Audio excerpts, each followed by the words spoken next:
All right, welcome in, everyone. It is time for Full Court Press.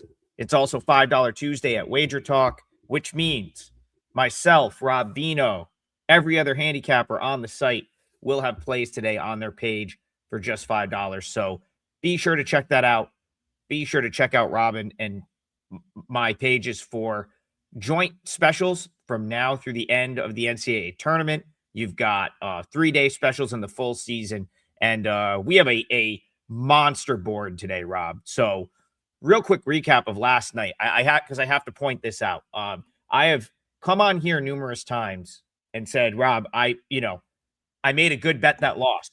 What does that mean? Well, I was right on my intel was correct. I beat a line move and it just didn't work out. That would typically is, you can make good bets that lose. And so I got to at least acknowledge last night, I feel like I made a bad bet that won. I was on Cleveland State. I thought Nessa was going to play. He did not play. They actually showed up without 2 starters. And so the number moved against me. But sure enough, what did Cleveland State do? They came out, dropped 100, I think more than 100, and won the game. So, hey, I kind of would rather be on the bad bet that wins, Rob. I don't know about you. What do you think? Yeah, let's take the bad bet that wins every day of the week, Adam.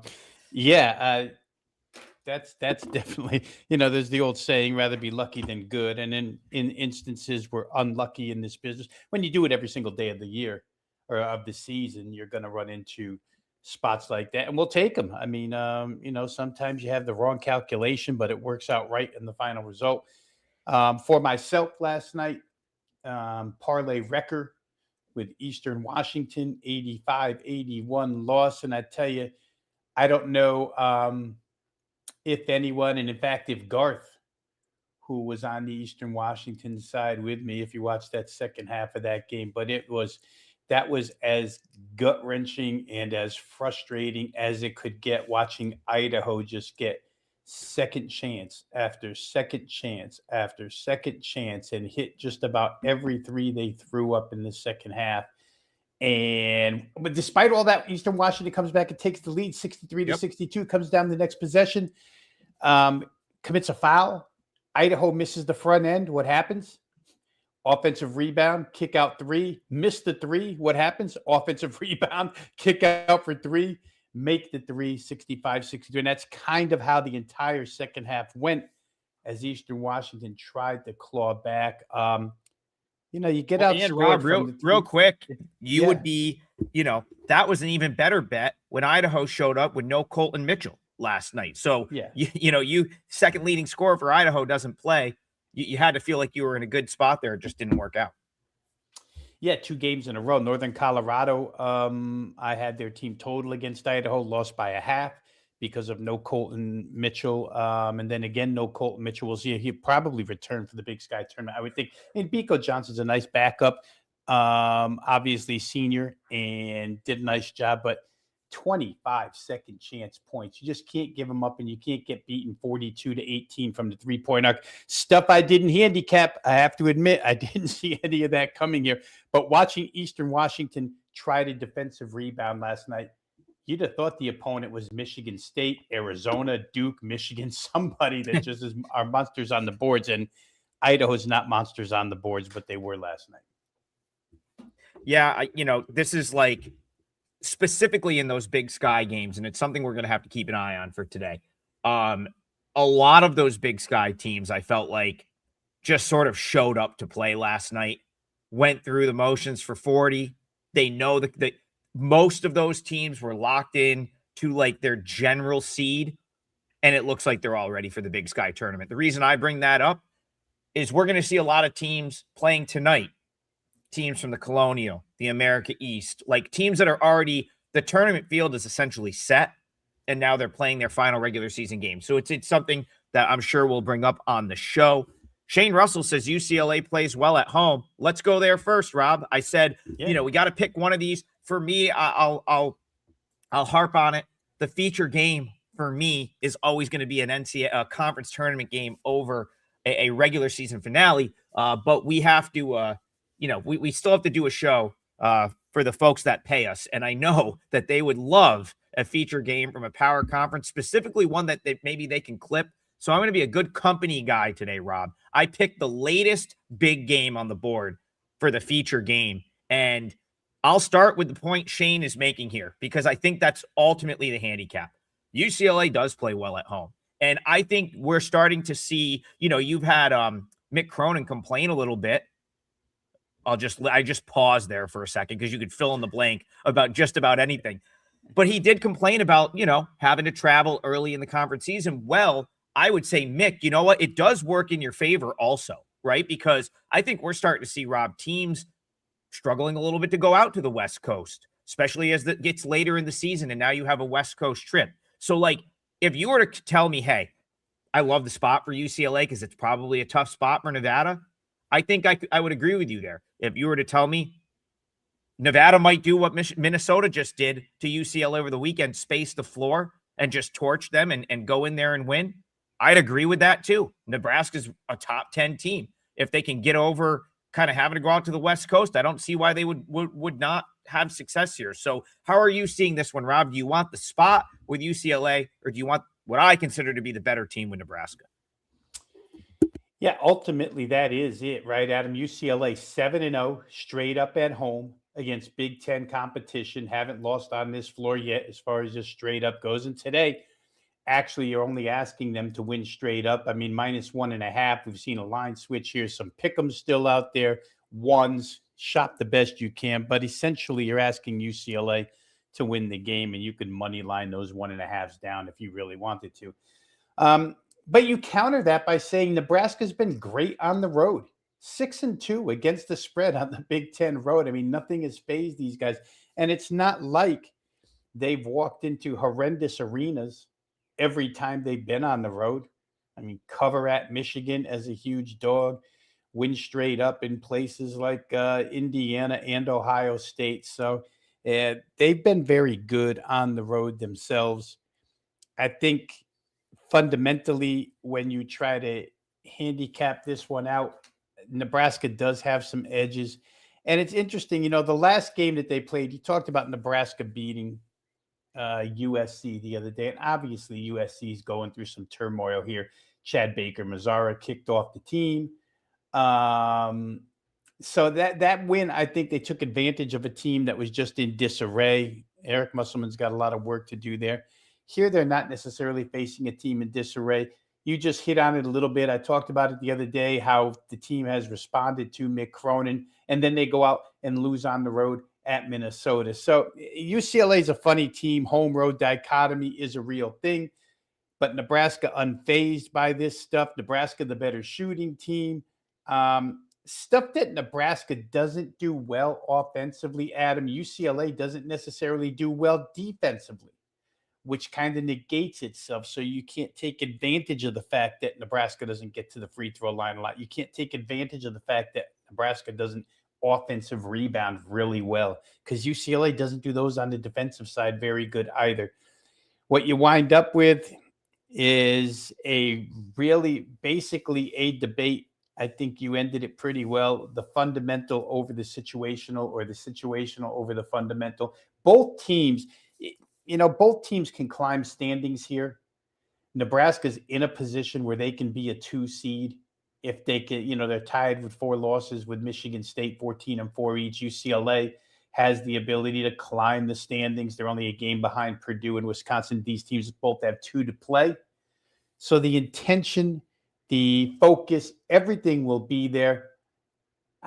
This is a difficult game. I will say one last thing is that we talk an awful lot about Rink Mast, the pivot man for Nebraska, who stretches the floor from 3-point range.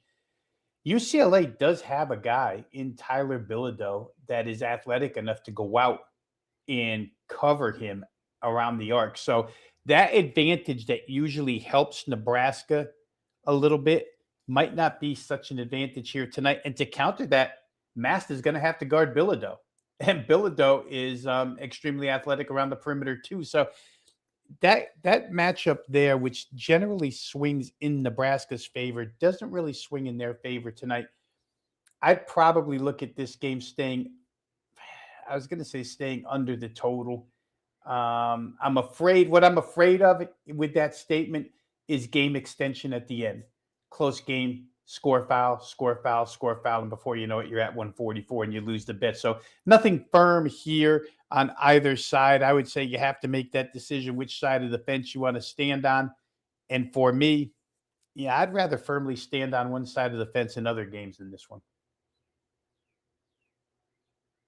Yeah, I'm kind of with you in terms of, we know Nebraska, they are going to have some variance in their games, right? Like the 3-point shooting for Nebraska can really swing a game one way or the other. I was just kind of going to I just want to go to my numbers here and see here's the thing for me. I'm pretty much right in line, side and total.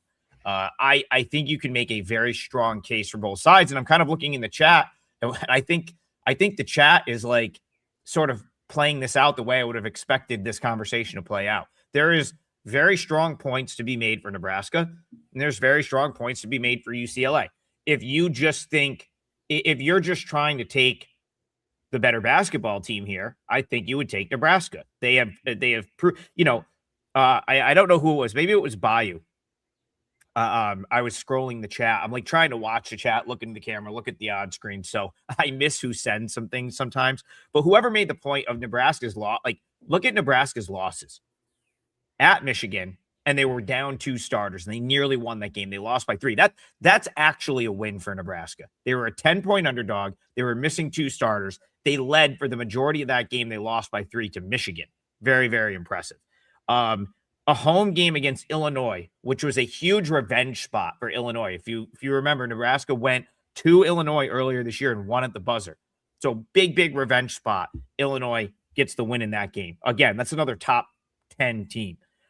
They lost to Purdue at home by 3 in what was a very, very competitive game. And if I remember, kind of a desperate spot for Purdue. I feel like Purdue really needed a result in that game. And they got the result at Nebraska by 3. And then finally, the road loss to Iowa, where Nebraska kind of played one of their worst games of the season. Only scored 52 points. It was a 52-57 final. Just a really off night for Nebraska. Now, Nebraska has Iowa coming up at home this weekend.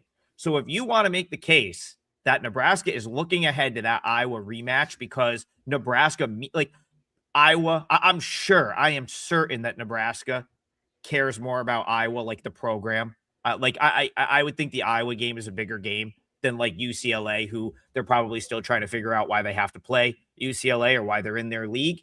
Like I could buy into that as well. But man, Rob, if Nebraska comes in here and plays their game tonight, they're probably going to win. And that's why it's really tough for me to bet. I don't like to just bet a spot without having a lot to back it up. And I feel that that's what I'd be doing with UCLA here. So it's a pass for me. Probably shouldn't have picked this as the feature game, because now if they watch this back, they're going to be like, we can't clip that. How are we supposed to clip that right there? But I mean, we're here to talk basketball. And I did think that was an intriguing discussion. So we'll move it along. I'm sure we'll go with, there's going to be another big game that comes up. I'm sure they can find something better to clip from the show. But again, it's supposed to, this show is also supposed to illustrate, maybe that's not, we have this huge slate of games tonight. Maybe Nebraska UCLA isn't the one to target. Maybe the one to target is the one Garth wants to look at out in the Atlantic 10 tonight. So Garth says he's looking at the A10, Dayton, Richmond under 146.5. I'm glad you brought this game up, Garth, because this Richmond team, ever since I saw them play a couple weeks ago, is one that I have a fairly strong opinion on.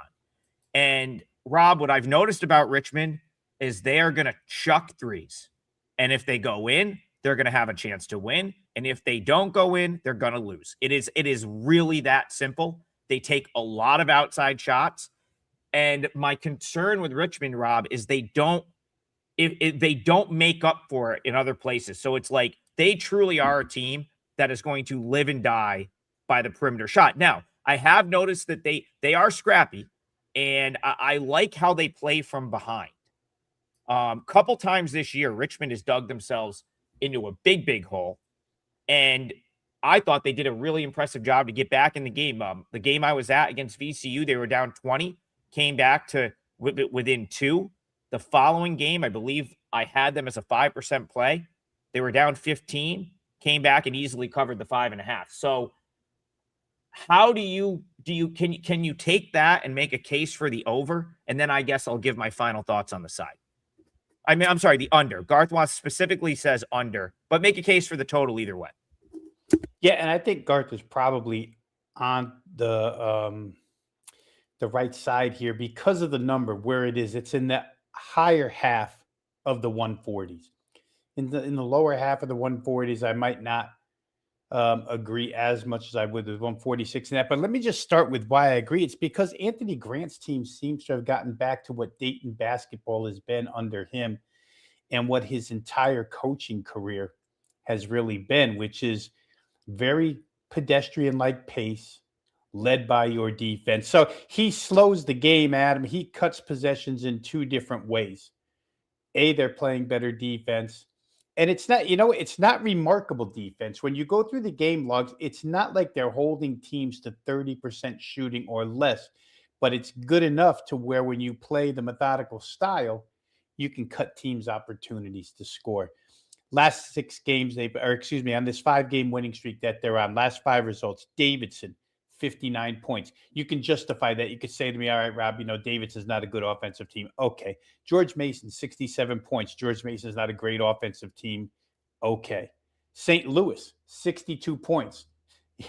Don't come at me from either angle there. St. Louis is a fast-paced team, an extreme tempo team that scores in bunches.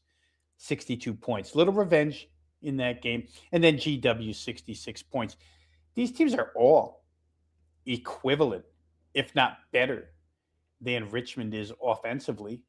So you would have to believe that the Richmond side here, even at home, is destined for a result somewhere between 64 and 68, the way Dayton's playing. And Dayton, offensively, they've been really good as of late, but you give yourself a lot of room there.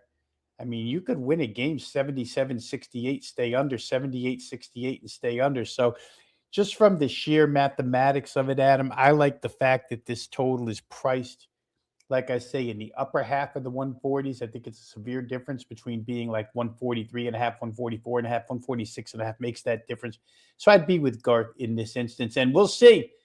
I mean, this is the kind of game where if Dayton's going to falter at some point off of this 5-game hot streak, it could be here on the road at Richmond. But if they win again, VCU's on deck for them, and we could see Dayton being a major player inside this conference tournament. They can, I'm just looking at their standings now. They can secure themselves a top 4 spot in the A10 tournament with a win here, which is big for Dayton. Richmond, for what it's worth, trying to fight their way out of the bottom, but it's not really, other than it being Richmond's final home game, right? Everyone makes it in this league, Rob. Everyone goes in this league. And their ambition would be the senior night, the final home game is the point I was trying to make here. So I think you've got different motivations here, both motivated, but I think Dayton probably a little more as they try to lock in a top 4 spot. Yeah, I think it'd be Dayton or under for me. I'll just wrap it up by saying, so you've got Richmond might have some depth issues again. Jaden Daughtry did not play against Loyola Chicago, and Jonathan Beagle has not played in a couple of games. And they did Richmond. I watched a good amount of that Richmond Loyola Chicago game on Saturday. Richmond just listen, like they're not, I mean, I don't think they rely on either of those players particularly, but I do think depth matters a little bit for Richmond. Obviously, so the way they're set up, you're going to have like AJ Lopez barely, they try to, he's there's 3 guys that they play like starters. Okay. It's Lopez, Arga Bright, and Will Johnston kind of get like what you would consider quote unquote starters minutes. Everyone else kind of plays like 15 to 20 minutes per game. So they do. So Mooney does have a pretty deep rotation. And you start to take 2 guys out of the rotation when you, like, if you're playing, Rob, if you're going to play 9, 10 guys, but you sort of take like what you would consider guy like 4 or 5 and 5 or 6 out of that rotation, I think you get something like you saw over the weekend against Loyola Chicago. It was a team that scored in the mid 60s, was never the right side in that game. Loyola Chicago was always the right side in that game. And how poor has Loyola Chicago been this year? Like, historically bad, A10 team relative to what they were supposed to be coming into the year. So I can see where you're going with the under, Garth, and I think you make a good point. Dayton has totally turned their season around. And now, like, you can almost think, it's almost like they smell blood in the water a little bit, knowing they can get into that top 4. And just look at the defensive efforts from Dayton the last couple games to beat, like, some of the teams they beat along the way. St. Louis played really good defense in that game. I'm going off memory. I should have had this pulled up. I want to say George Mason might have been one of them. I know the Davidson game where I laid 5 as a client play with Dayton. They really locked in defensively. Davidson couldn't really do much, scored 59 points. Yeah, so here you go. This is all in the last 2 weeks. 59 Davidson, 67 George Mason, 66 Duquesne, 62 St. Louis. That St. Louis team that dropped the game I went to up at Chaffetz Arena. I think St. Louis dropped 100 plus. I know we were celebrating 100 being on the scoreboard, everyone in the arena. And then the most recent game, holding George Washington, Rafael Castro back to 66. So this Dayton team has figured it out, and where they figured it out is the defensive end. You make a great point about pace, Rob. When they're at their best, they're kind of, slowing it down. They're not letting teams run on them. So, yeah, Garth, your under makes a lot of sense, and I kind of feel like if Dayton shows up here, they're going to cover. This number is smaller than, like, Richmond took some money here. That I don't understand. I thought this would have gone the other way. So if you're looking at a 4.5, I think Dayton might be something I may circle back and consider when we get off the show here. All right. Yeah, I mean, listen, this is a good time to promo.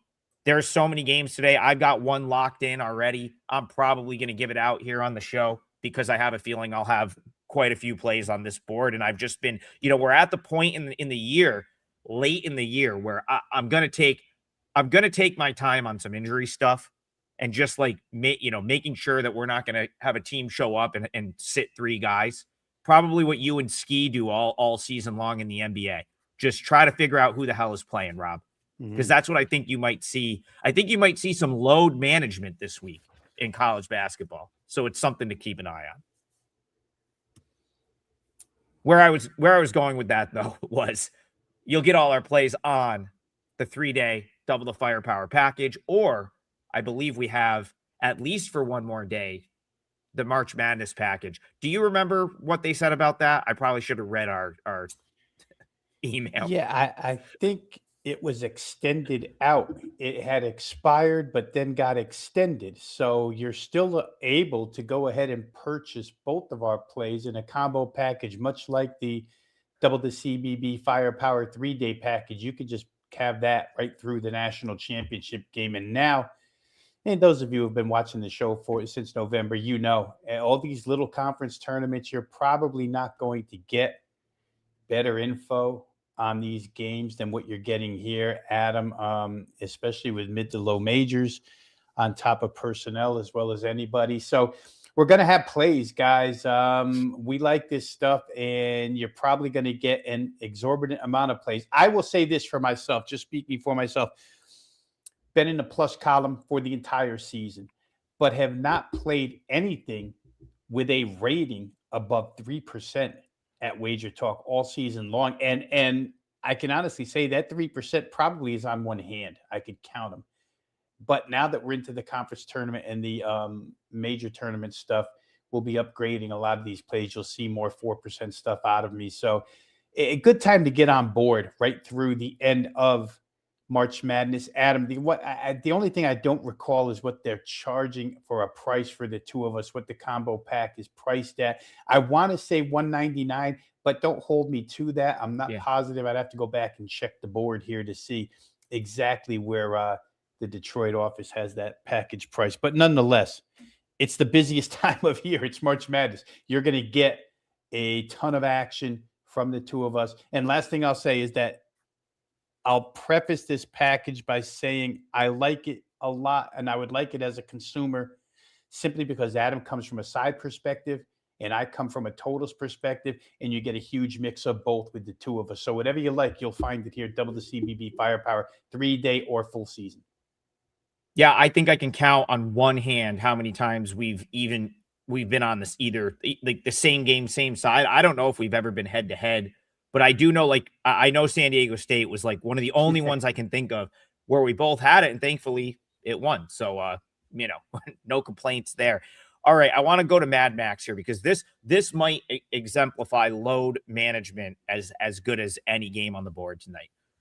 Your boy was in the building on Saturday, Rob, at the O-Dome, the O'Connell Center, the Exact Tech Arena for Florida just absolutely dismantling Arkansas.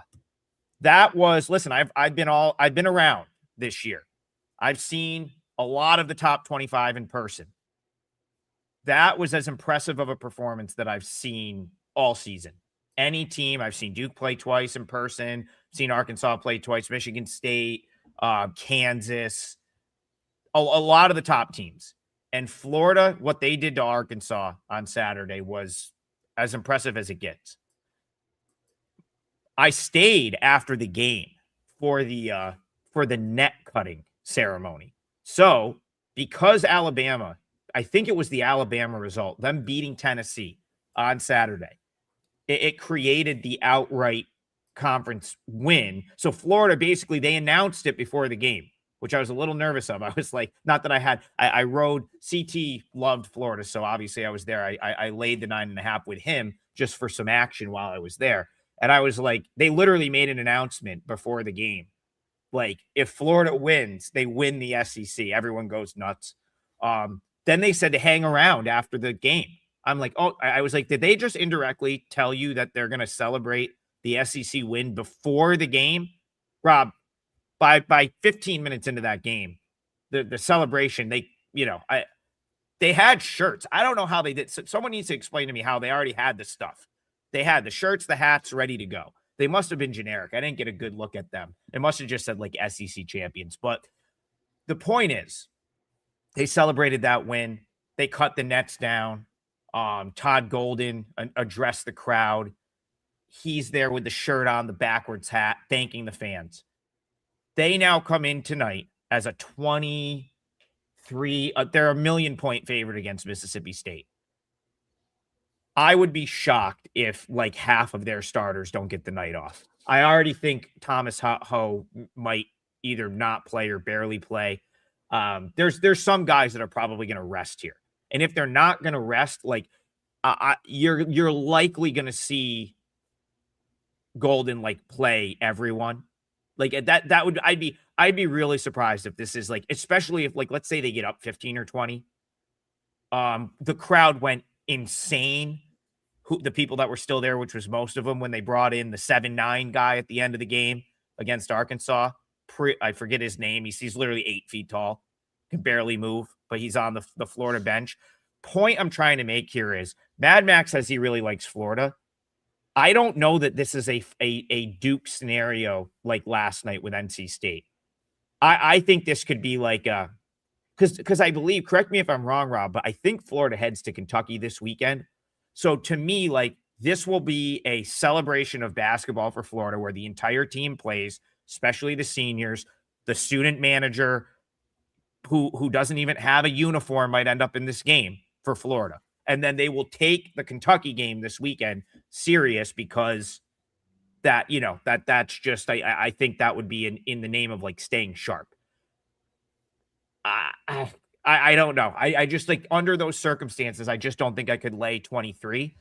But the question is, do you have the guts to take Mississippi State? It feels a lot like Troy, Louisiana Monroe from the other day, which Monroe ended up cashing as a big dog.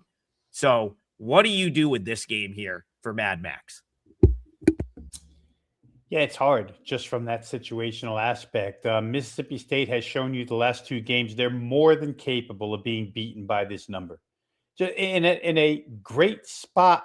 I would say great because I don't know that Mississippi State ever has a great spot, but in a favorable spot against Missouri. the other day, they lose by 24.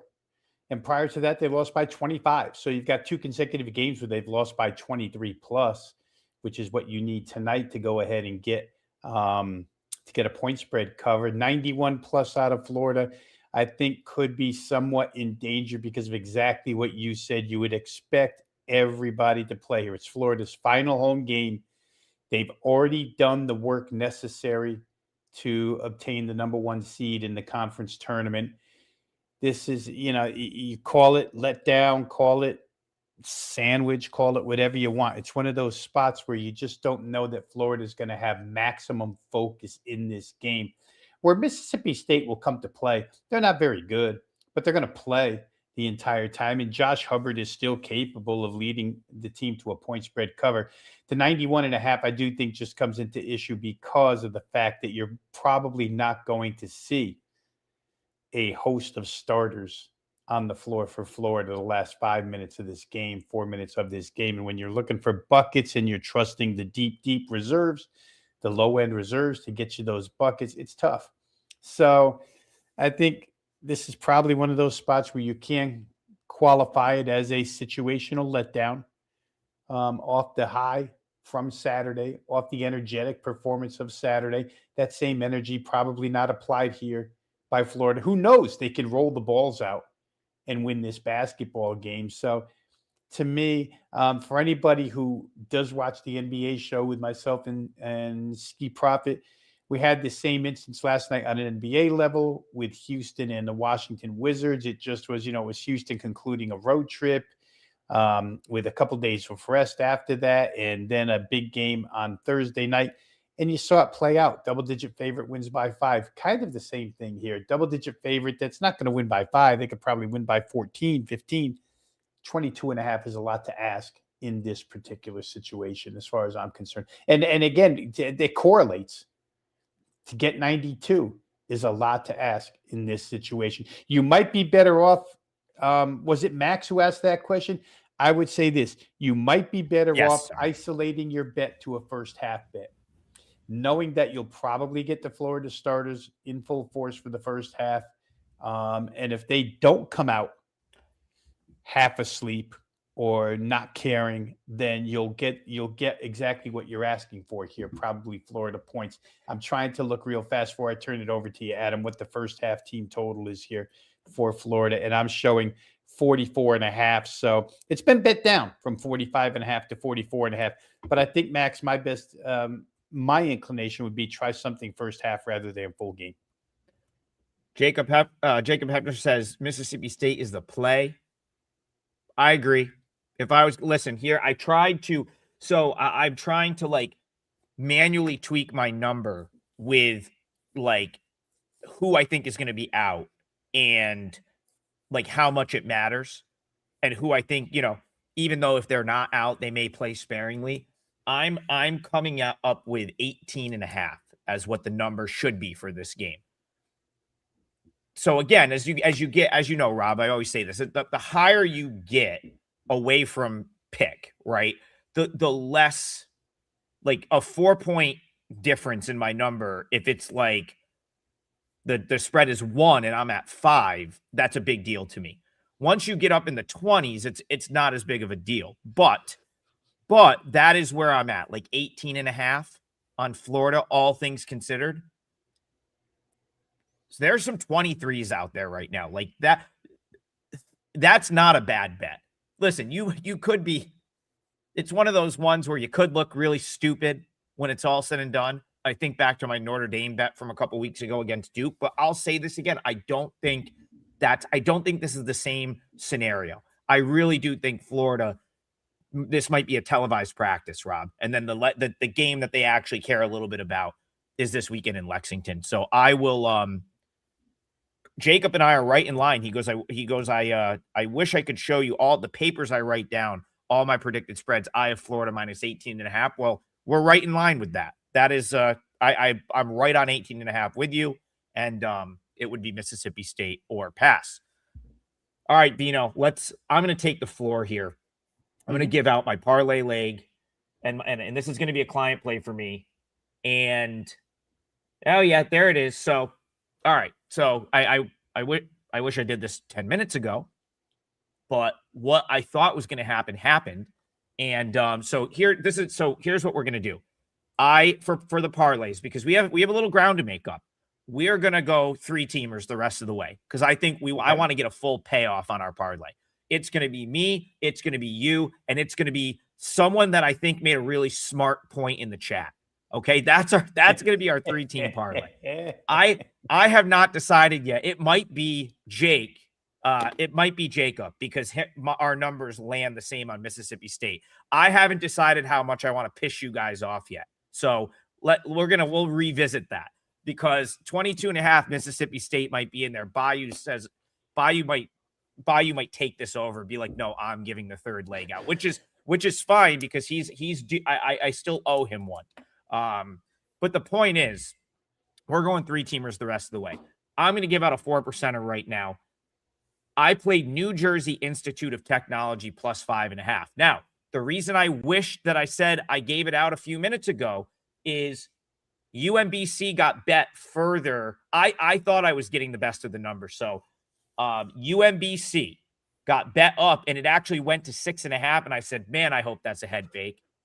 And sure enough, it was, because it's back down to 5.5 or 5.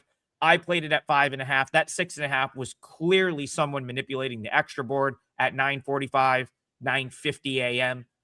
That was quickly gone. So Colin Gregory says NJIT plus 5.5 for the parlay. No, take the 5.5. I'm not giving out the money line. We are going to take the 5.5 here, because I do think that spread is important. And so I want to set this game up, because Rob, this is the mindset that you need to go into tonight for a lot of these games. Like, this handicap can be applied to a lot of these games. Okay. UMBC has won their league. They've already won the 1 seed. Okay. They've wrapped up the outright America East title for this year, and they wrapped up the number 1 seed in their conference tournament. We talked about it on Saturday. I gave out UMBC on Saturday on the show with Kelly. They won by $1 million. They wrapped up the league. Okay. Now they have to go on the road to the I think it's the Joel and Diane Bloom Wellness and Event Center. I'm going off the top of my head. They call it the WEC. Great building. I put up my walk through that building. I can't believe how big it is. Can't believe how nice it is. I'm over here watching ESPN Plus thinking NJIT plays in some little gym. No, Rob, this thing was built only maybe 7 years ago. It was awesome. They are going to host. So here's the situation with NJIT, which I think is just as important as UMBC not having much to play for here. There is a scenario where they get the 2 seed, which of course in the America East, that matters, because this tournament goes highest seed host, reseed at the end of each round.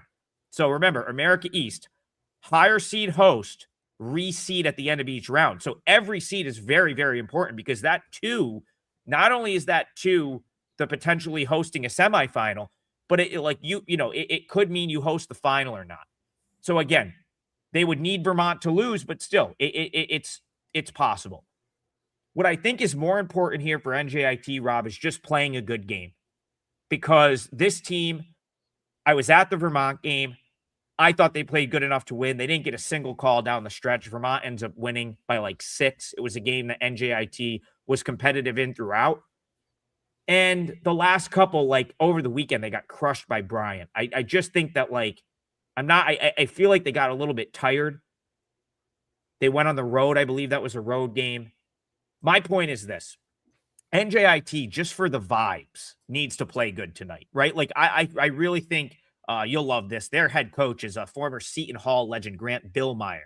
Big dude. I think he was on the Shaheen Holloway Seton Hall teams back in the day.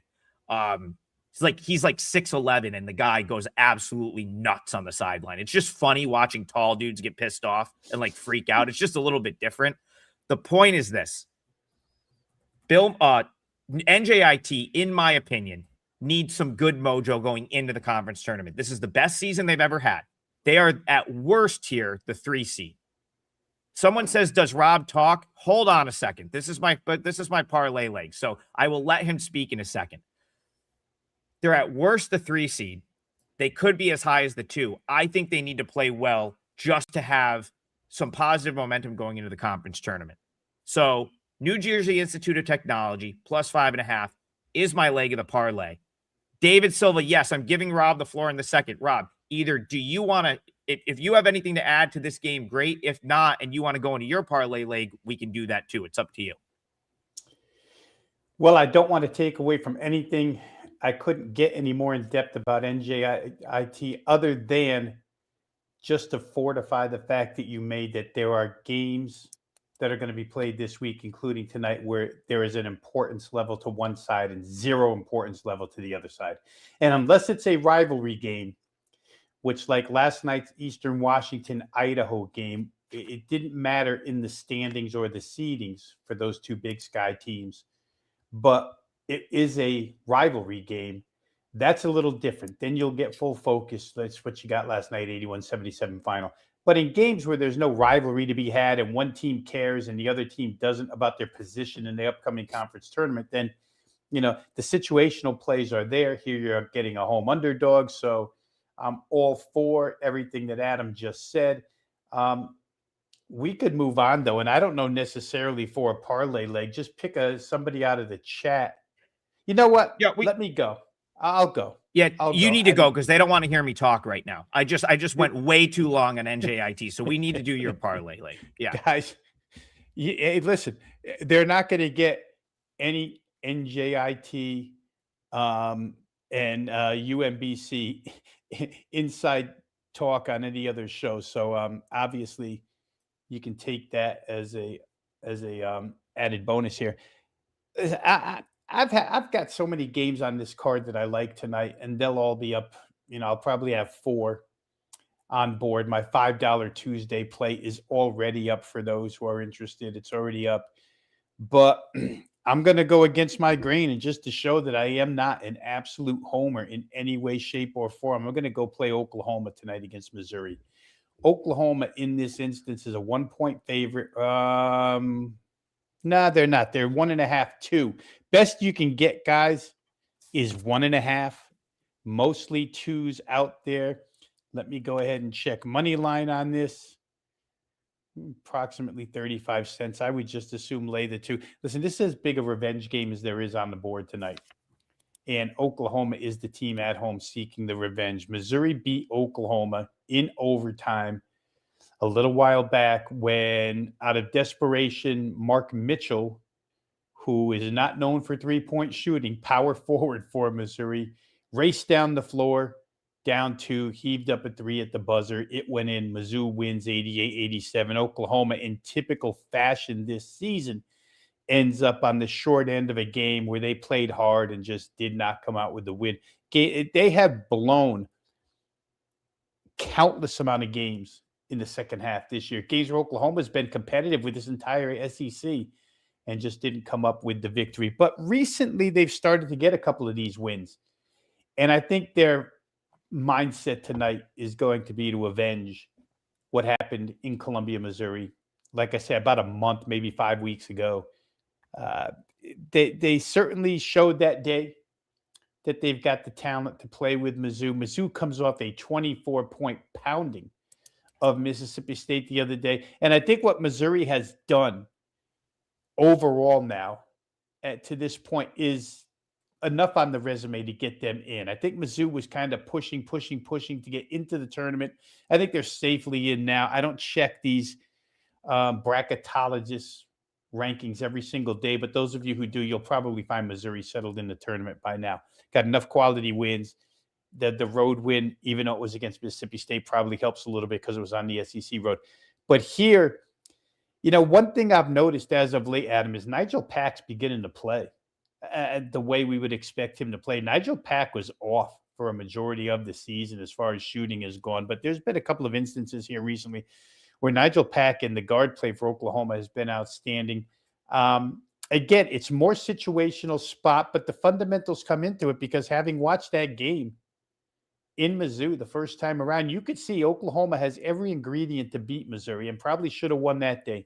So I'm going to play the revenge angle here with Oklahoma, the short-priced home favorite, to atone for what happened.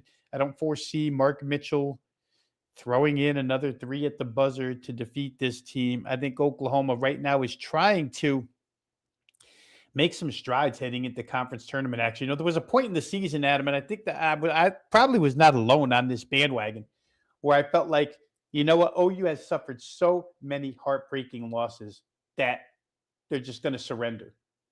But give them credit. This team has not surrendered at all and still continue to play hard. So for me, one more time, the parlay leg is going to be Oklahoma minus the 2, because that's the prevalent number here. Again, if you shop well, you can find 1.5s. But I like Porter Moser's bunch here to come up and win this game. You could, for the parlay sake, go Oklahoma money line if you wanted to. That way it would just take out, because you have 1.5, you have 2s, and then I feel like in case it goes to 2.5 or 3 later in the day, do you want to just say Oklahoma money line? I looked it up too and think I saw 130s across the board mostly. So that's 130 is probably a great. Yeah, why don't we go ahead and do that? Money line play. OU Sooners. Get in the Sooner schooner and let's ride off to victory here. Someone just said, does Adam talk? I'll tell you what. You know what? We usually get to 6 games on the show in depth, but because Rob did such a good job of breaking that one down, and I have nothing to add there, I'm going to not talk about that game because I feel like I would just be rehashing what he just said, and we're going to get you an extra game today. So, Rob, I am going to – let me go to the starred chat, make sure I've got – okay, yeah, we'll do this. Here's what we're going to do. I'm going to go to a conference tournament game because we need some conference tournament talk on this show. And then we're going to finish up with the game Mad Max has recommended for us. So I want to talk about the Patriot League tournament, which starts tonight. And the reason I want to discuss this game, Rob, is you said a couple weeks ago that we were probably getting a rematch of Army Bucknell when they played at 11 a.m. We both agreed that the over was probably the right side. I remember Colin Gregory really liked Bucknell in that game. They won as a 3.5-point underdog. And you were correct. We have the rematch tonight in the Patriot League first round. That means the 4 worst teams in the Patriot League will play tonight. It is in this matchup specifically is going to be Bucknell hosting Army. The reason I want to bring this game up is because I'm looking at the total starting to drop. And that makes absolutely no sense to me. Because Bucknell is going to play zone against a team that only shoots 3. They did it remember I texted you, I think I was driving somewhere, and I was like, that over seemed easy, and I pulled up the box score, and I was like, Army shot 45 threes in that game.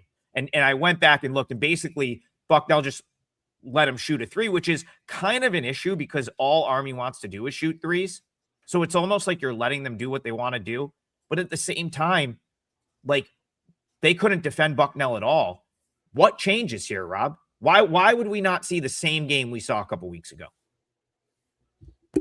That's a $1 million question. I don't know, because it's a conference tournament game and because it's single elimination and because perhaps, those who have pushed this game down figure that. And again, we talked about conference tournament handicapping yesterday. It does get a little more defensive because everybody knows that once you lose this, your season's done. But to your point, Army shot 45 threes in that game and 19 twos. 45 threes, 19 twos. That's crazy. But the first game they shot 31 threes. It's what you're going to get out of Army. And just to fortify a little bit here, the first game went overtime, but it was 160 at the end of regulation. 160. It was 80-80. And then you had 148 in the rematch. Everybody knew what the other team could do. You've got game film of the other team and you still make it to 148. So it's hard, Adam, unless you have just miserable 3-point shooting here to understand why you would push this total down into a range now. I just talked earlier about how the upper half of the 140s, to me at least, is different than the lower half of the 140s. You've come from 146 down to 143.5 at this point, which makes this kind of playable at the 143.5 range. Money in on Army in this instance, which makes it even more head scratching. Why would you be betting Army and under? If you're betting Army, you think they're going to make threes. So yeah, I'd agree with you here. The line move is kind of weird. And why would you expect anything other than another game that can make it to 144 now is all you're asking for at this point is 144. So I would definitely subscribe to that play. I think Bucknell is getting bet right now, which I agree with. If I had to bet a side in this one, it would be Bucknell for the reason I would make that play. Well, they're at home, they're hosting this game, so that certainly helps. But two, they get the easier points, right? So it's like they're going to be able to get to the rim on Army and score at the rim because they have a couple of bigs. Remember, maybe a month ago I said, well, this is Bucknell. This team has. Last year they had Noah Williamson, who was as good of a rim defender as you're going to find in this league, and as good of a post player as you're going to find in the Patriot League. And they really don't have that this year. But they've over the course of the season, Bucknell's had some reasonably good post play emerge for this level. Remember, in the context of the Patriot League, which is what happens in this league sometimes, because a lot of these teams go out and play non-conference games against opponents that are always better than them. So sometimes it takes you until mid to late February to see a team has guys that are good against Patriot League opposition. Amon Dories is that guy. He's not Noah Williamson, but he's 6'11", right? Like he's still a 6'11" guy that has shown the ability to score at the rim, 16.1 points per game.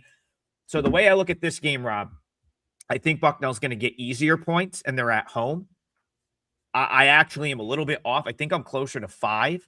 So there's still 2.5s out there, although I don't think they're going to be there very long. I think you're going to have to lay 3, but it's one that I'm definitely considering. As far as the total is concerned, there is a scenario where Army just bombs threes and hits them, which probably puts this over. So we're still looking for a third leg of the parlay. I mean, we could go. If I don't know how much you like this over, but it's an option. You don't have to decide right now. I want to talk about one more game before we decide on that, because I think you're going to have an opinion here. I have an opinion here. And half of the chat is asking about this specific game, which also happens to be what Mad Max donated about. So this seems like the logical place to finish up the show. Alabama, Georgia tonight. Mad Max is leaning over 179.5. I texted CT an hour ago, and I was like, probably a casual 200 in this game tonight. I was joking, obviously, but a couple weeks ago, Rob, we were laughing at how high the Alabama-Arkansas total was, and it went over with literal no issue. I think there was, what were we? Was it the mid 180s or something crazy like that? Against Arkansas, yeah. Listen, Georgia's got guards that are going to be able to score here. And if you subscribe to the theory that Alabama just put a lot of effort into that comeback win over Tennessee, and they don't come out like balls to the wall defensively here, I'm inclined to agree with Max that this one's probably going to go over. What do you think? Alabama, Georgia, do you have a side opinion in this one as well?